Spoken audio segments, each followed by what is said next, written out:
एक गांव में करम नाम का एक युवक था। उसका मन सदा अशांत रहता था।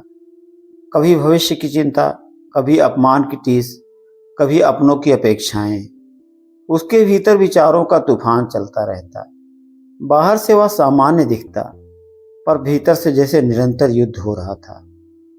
एक दिन वह थककर गांव के बाहर स्थित शिव मंदिर में चला गया। संध्या का समय था।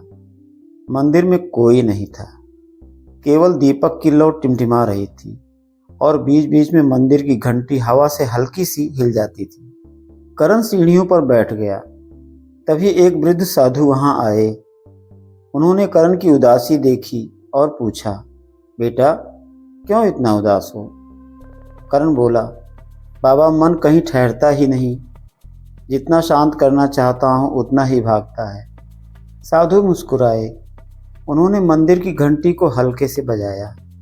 घंटी की ध्वनि दूर तक गूंज उठी, फिर धीरे धीरे शांत हो गई। साधु बोले, देखा बेटा, घंटी की आवाज़ भी पहले तेज होती है, फिर स्वयं शांत हो जाती है, पर अगर कोई उसे बार बार बजाता रहे तो क्या वह शांत होगी? करण समझ गया। वह स्वयं ही अपने मन की घंटी को बार बार बजा रहा था। पुरानी बातें याद कर, भविष्य की कल्पनाएं कर, तुलना कर, वह अपने विचारों को थमने ही नहीं देता था। साधु ने कहा, मन को रोकना मत, उसे थकने दो। विचार आएंगे, पर उन्हें पकड़ो मत। जैसे घंटी की ध्वनि को पकड़ नहीं सकते, वैसे ही विचारों को भी जाने दो।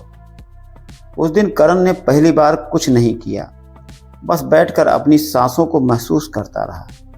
विचार आते रहे और जाते रहे। धीरे धीरे भीतर का तूफान शांत झील सा हो गया। एक समय ऐसा भी आया जब करण खुद ही लोगों को समझाने लगा, मन की शांति बाहर नहीं, विचारों के बीच की खाली जगह में मिलती है। अशांत मन को दबाने से वह और उग्र होता है।